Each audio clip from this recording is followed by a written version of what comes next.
Berikutnya mengenai fertility di sesi yang kedua yang hadir bersama kita ya Dr. Doni Setiawan, spesialis bedah plastik, rekonstruksi dan estetik. Beliau adalah sahabat saya pada saat residensial di Fakultas Kedokteran Universitas Erlangga Surabaya. Beliau lahir di Jakarta 18 Oktober 1976, menyelesaikan S1 di Universitas Kristen Indonesia pada tahun 2002, kemudian menyelesaikan pendidikan bedah plastik, rekonstruksi dan estetik di Universitas Erlangga Surabaya pada tahun 2017. Saat ini beliau bekerja di RSUD Dr. Sudarso Pontianak, aktif dalam berbagai simposium, seminar, workshop. Beliau juga aktif dalam berbagai bakti sosial, Cleft and Pellet di berbagai daerah. Baik, kepada Dr. Doni, waktu dan tempat virtual kami persilakan. Silakan, Dokter.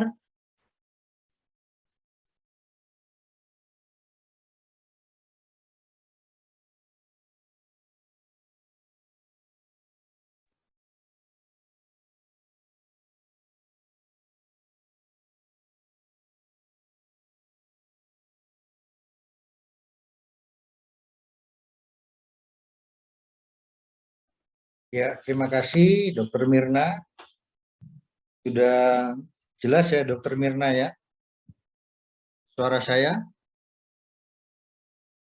Terdengar Dr. Doni, saya bisa mendengar suara Dr. Doni dengan jelas. Terima kasih Dr. Yos. Ya, silakan Dr. Bentar Doni. ya, silakan Dr. Doni.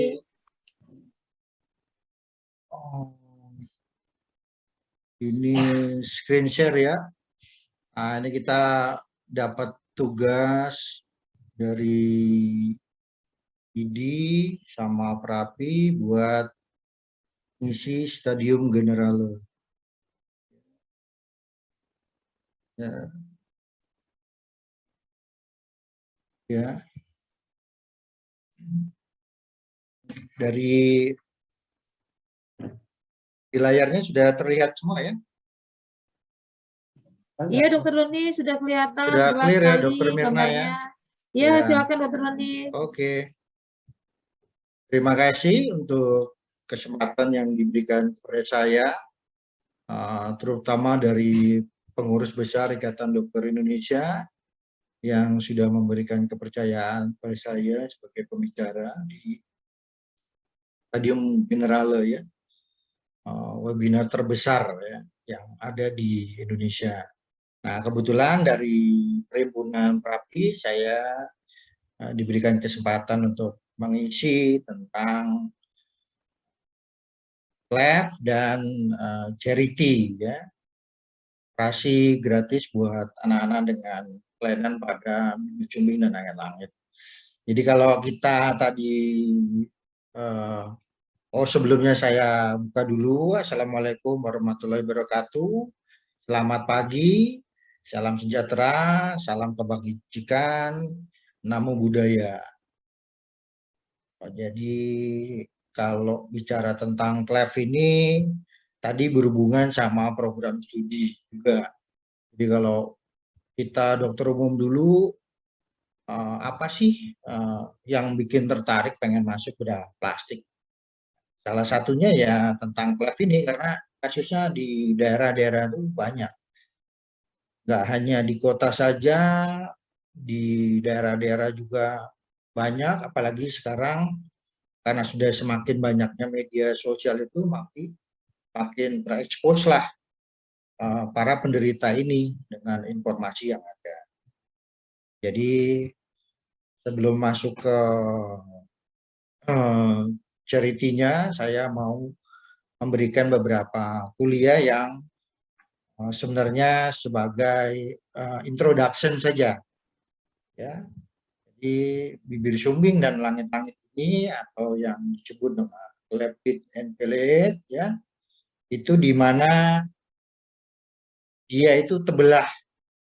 Jadi yang kalau dibilang Cleft atau labiokisis adalah satu kelainan bawaan yang berupa celah dan pada bibir dan di atasnya di antara rongga mulut dan hidung. Nah, gimana kita memperbaikinya? Jadi di bidang bedah plastik itu kita perbaiki dengan istilah merapikan.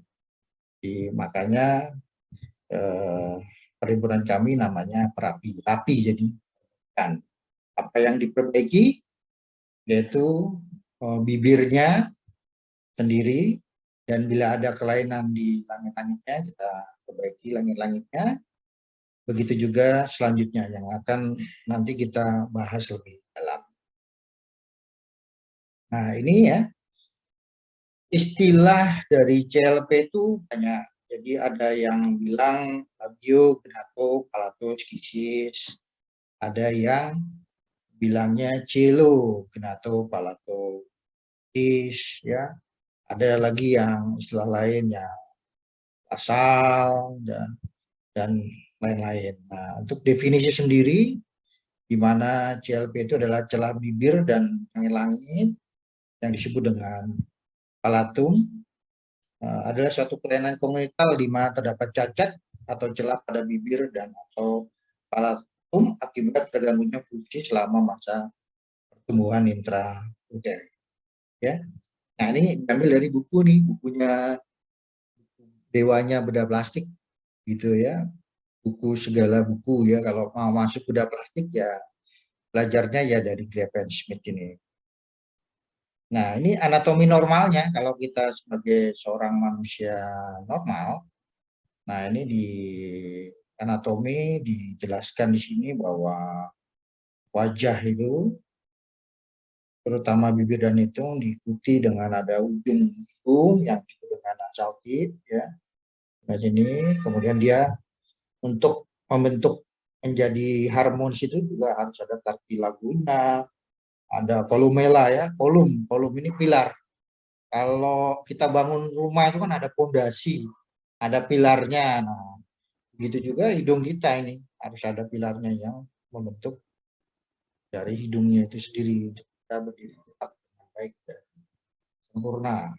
Kemudian ada di sini ada filtrum ya, kemudian ada kolumnya sendiri ya. Nah, kalau di sini di tempat saya itu di Kalimantan Barat itu ada orang-orang yang nggak punya filtrum nih. Nah, itu katanya mistis itu. Nah, kalau nggak punya itu, nggak punya filtrum itu jin katanya. Nah, kayak gitu. Kalian kalau kita ini ada filtrum, ada kolumnya. Kemudian ada pitbow, busur panah ya. Nah, ini gambarannya seperti ini. Dan ada vermilion dan white skin row. Nah, pada bibir pada cleft lip and palate, ya, kelainannya itu dia terutama di otot.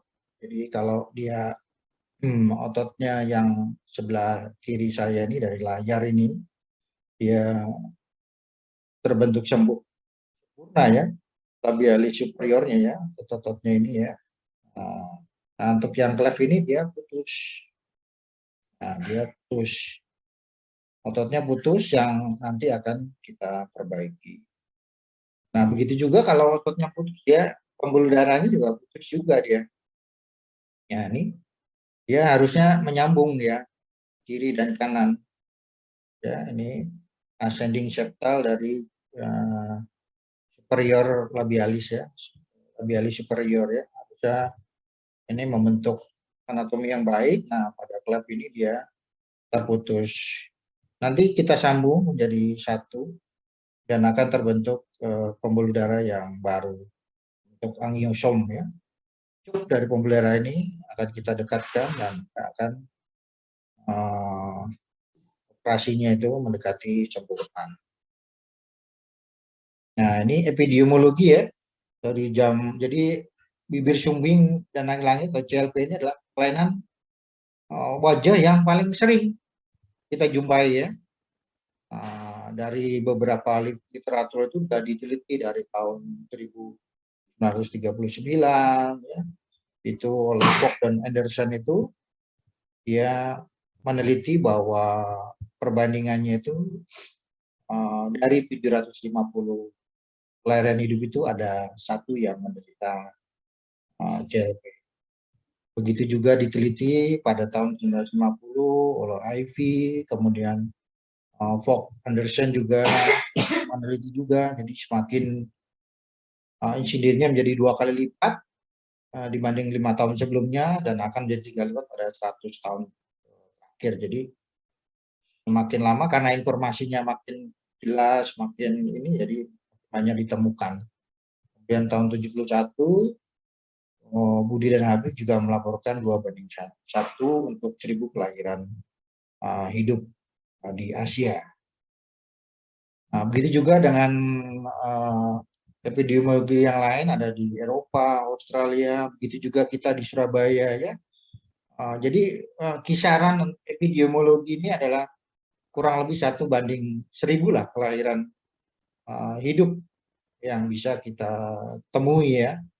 Jadi kalau saya misalnya di Kalimantan Barat ini dengan 5 juta ya kira-kira ya kurang lebih ya tinggal dibagi saja 1000 ya. Seperti itu ada 5.000 ya. Nah, sekarang kita bicara dalam patofisiologinya ya.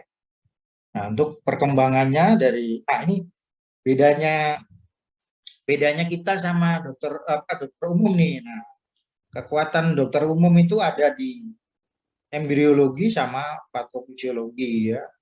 Karena kekuatan kita di sana. Kita belajar dari A sampai Z tentang fisiologis tubuh ya. Kita tidak terkotak-kotak, jadi kita belajar menyeluruh. Jadi memang makanya dengan basic dokter umum itu bisa memberikan informasi yang lebih jelas. Misalnya seperti itu ya. Kayak gini ya, misalnya kalau perkembangan normal dari bibir kan tergantung dari perkembangan maksila dan pertumbuhannya melewati garis midline.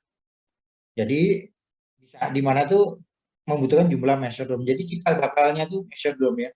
Kalau dia cukup dan waktunya tepat itu dia akan terbentuk wajah yang baik ya seperti kita ini yang normal-normal ini. Nah kalau dia nggak cukup dia akan menjadi bilateral brachial ruptur jadi terbentuk cleft ya. Nah kalau misalnya mesodromnya telah terprogram untuk migrasi dan membentuk nostril, midrib dan vermilion. Nah, kalau ini terjadi hambatan dia jadinya cleft ya. Kemudian kalau gagal migrasinya kiri sama kanan, akhirnya jadi bilateral. Sehingga pembentukan palatum juga tergantung dari jumlah mesodrom yang cukup dan waktu yang tepat dalam pergerakannya ke arah medial. Jadi kalau wajah itu dia dari sisi lateral ke medial. Jadi biar gambarannya lebih jelas, kayaknya enaknya sih lihat video aja ya.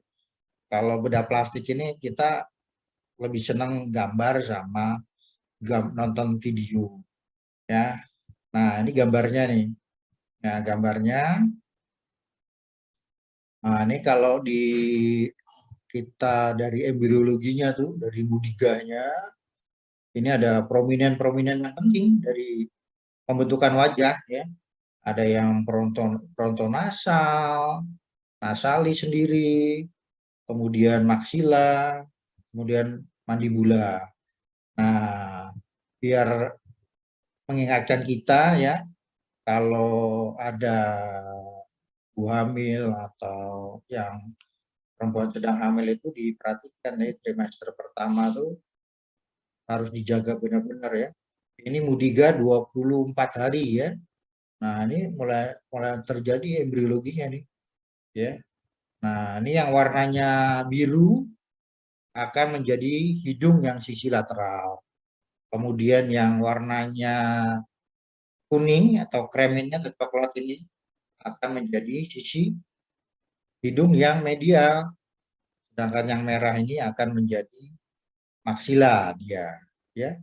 Jadi tonjolan-tonjolan itu yang ada 5 itu akan membentuk suatu wajah seperti ini ya. Ini ada mudiga 5 dan 6 minggu ya, kemudian sampai umur mudiga 10 minggu. Jadi pembentukan wajah ini 10 minggu dia ya. Jadi 10 minggu itu kurang lebih 3 bulan pertama, trimester pertama itu kalau bisa kehamilan itu jangan ada intervensi baik internal maupun eksternal, jadi dijaga baik-baik ya. Kalau apa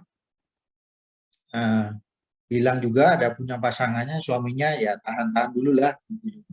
Jangan diguncang-guncang nanti pecah nanti ya. Nah, kita lihat video aja lah nih. Nah, ini kalau apa gambarnya seperti ini.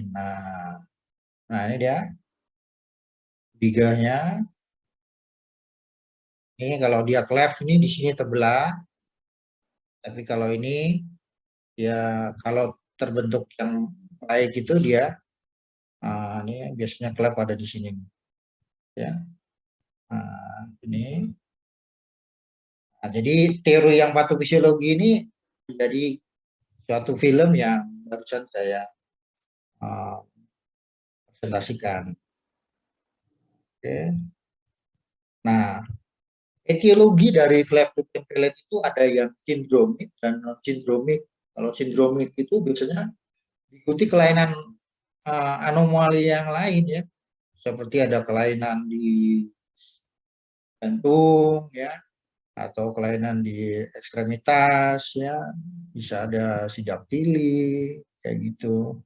Kelainan jantung bisa ada PDA ya, bisa ada tetralogi Opalo ya, macam-macam ya. Kalau non sindromik itu hanya satu, jadi hanya satu saja malformasinya dan berasal dari satu perkembangan. Nah, apa yang sering kita jumpai di masyarakat ya, di sekitar kita itu justru yang kebanyakan yang non sindromik ya, itu kasusnya banyak dan hampir sebagian besar ya. Nah, apa penyebabnya? Tidak bisa dipungkiri bahwa faktor herediter itu bisa juga mengikuti ya. Jadi ada penelitiannya ya, ada keturunan resesif dan yang juga dominan. Jadi 75%-nya resesif dan 2%-nya dominan ya. Kalau anak 4 ya mungkin salah satunya kena kan, karena 25%-nya ya. Ini terjadi karena mutasi gen dan juga kelainan kromosom ya.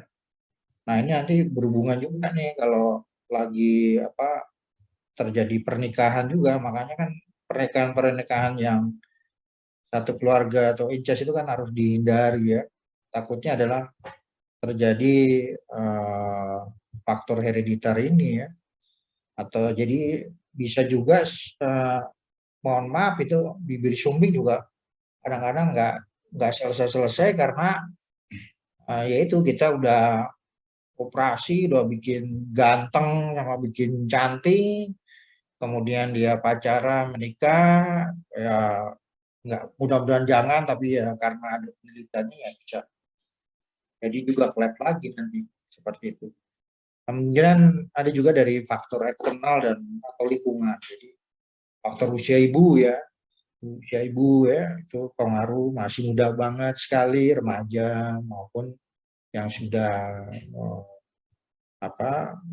usianya mungkin di atas 45 ya, itu juga ya, obat-obatan, nutrisi ya, terutama di daerah-daerah yang jangkauan dari istilahnya pusat-pusat kesehatannya itu agak jauh, jadi mungkin gangguan nutrisi juga bisa terjadi ya. Ada infeksi, ada sifilis, rubella ya, dan juga radiasi, stres emosional dari ibunya, juga trauma ya. Nah, trauma ini kalau saya dapatkan baru hipotesa saja sih. Itu sekarang kan banyak ibu-ibu itu yang bekerja kemudian ngendarain motor ya kan. Nah, itu mungkin belum tahu juga apakah itu juga salah satu trauma yang akan menyebabkan suatu cleft ya. Kan ibu-ibu itu kan sekarang emak-emak itu kan naik motor itu kan belok kanan dia ke kiri, belok kiri dia ke kanan ya. Kayak gitulah. Seperti itu. Nah, sekarang klasifikasi dari cleft lip and palate ya, berdasarkan embriologinya. Nah, ini pada tahun 1967 di Roma ya. Ini ada primary cleft ya. Itu dia Gambarannya seperti ini ya. Kemudian ada secondary cleft itu letaknya kepala tum. Kalau ada yang gabungan berarti belah dari depan sampai belakang. Ya. Kemudian ada lagi kelainan yang lain nih, namanya facial cleft. Ya. Facial cleft itu sumbing wajah. Kasusnya jarang, tapi ini sebagai pengetahuan aja buat teman sejawat dokter umum maupun seminar tentang sumbing ya. Jadi kalau cleft lip and palate kan jelas tuh cleft-nya udah sering kita lihat. Nah, kalau yang facial cleft ini contohnya seperti ini. Kayak gitu Izin ya. Dokter Doni, waktunya dok. Oh, Bentar lagi. waktunya ya. Waduh. Ya, ya Padahal dok. ini Ya. mau sampai besok nih kalau Iya, sumbing ini nggak saya selesai-selesai maunya dia. juga seperti itu Dokter Doni. Ya, maaf Dokter Doni mengingatkan. Ya, oke. Nah, ini kalau saya di Surabaya pakai autocrane ya, LaSalle ya. LH ini lebih mudah ya. Nah, ini juga unilateral, cleft lip, ya apa, spektrumnya ya, ada yang microform, ada yang incomplete, ada yang complete ya. Complete sekali nih sampai belah sampai langit-langitnya. Nah, ini pemeriksaan diagnosisnya pakai MRI ya, MRI. Tapi jarang dilakukan. Yang sering tuh USG sama kebidanannya, sama dokter kebidanan. Nah, ini masalah yang dihadapi yaitu sebenarnya yang masalah tuh orang tuanya, kan anak-anaknya enggak ya, karena masih kecil biasanya. Kemudian dia pasti ada gangguan nutrisi dan gizi, infeksi, suaranya akan sengau, rinolalia, dan pertumbuhan gigi serta pertumbuhan dari tulang muka yang sepertiga tengah ini jadi tidak normal. Nah, ini pendekatan multidisiplin dari dokter bedah plastik sebagai captain-nya. Kemudian ada teman-teman yang lain nih, ortodontit, THT, speech therapy, spesialis anak, audiologi, gizi, social worker, nurse, ya, genetik counselor, ya. Sama jangan lupa dokter anestesinya. Kalau dokter anestesinya nggak disebut, ngambek, nggak bisa dibius nanti kita, ya. Nah, ini yang penting ini adalah. Jadi waktu bayi lahir dengan penyakit pelet itu edukasi yang penting. Orang tuanya cara makannya, ya cara minumnya ya. Botolnya juga botol khusus. Kalaupun nggak ada botol khusus pakai sendok. Bisa juga ya. Kemudian kapan kita operasi, umur 3 bulan untuk bibirnya, 10 sampai 12 bulan untuk langit-langitnya, 1 sampai 4 tahun untuk speech therapy ya. Kemudian 4 tahun selanjutnya pertimbangan apakah perlu repalatorapy atau parenoplasti, umur 6 tahun untuk evaluasi gigi dan rahang, dan jangan lupa gusinya juga harus ditutup dengan sebutannya kita alveolar bone graft. Dan umur-umur selanjutnya adalah final touch, dan umur 17 adalah di mana perkembangan wajah kita sudah selesai, akan dilakukan osteotomi livor 1. Jadi rahang atasnya dimajukan. Ya, ini syaratnya rule over 10, 10 minggu, 10 pound dengan HB lebih dari 10. Ya, mutlak tidak bisa diganggu gugat. Ya, ini komplikasinya apa yang terjadi bisa saja. Jadi kita operasi bukan tidak mungkin tidak ada efek, tapi pasti ada efeknya. Cacar perdarahan, infeksi, bundence, dan hematom. Dan bisa terjadi napas. Nah, ini teknik-tekniknya saja bisa kita pelajari ya. Nah, ini contoh-contohnya yang saya kerjakan ya. Ini anak dengan unilateral cleft lip and palate ya. Nah, ini juga sama ya. Ya. Nah, ini juga bilateral ya, bilateral cleft lip and palate ya. Ini ya, jadinya seperti ini ya. Bilateral. Ini juga. Nah, ini dia unilateral, kita kerjain ya, udah bagus. Kemudian selanjutnya 9 bulan kita operasi, kita kerjakan langit-langitnya, kita tutup. Nah, ini orang agak besar, 15 tahun, teman sejawat lain ngerjain ya, dan beda plastik yang pasti. Ini kita perbaikin jadi bagus ya, biar pede bisa bergaul pacaran. Nah, ini kita nonton video lagi. Ini kegiatan-kegiatan saya charity selama saya 5 tahun di Kalimantan Barat. Ini lama nih Dokter Mirna nih. 1 jam. Iya, nggak apa-apa buat Dokter Doni, silakan dok.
Ya, selesai Dokter Mirna.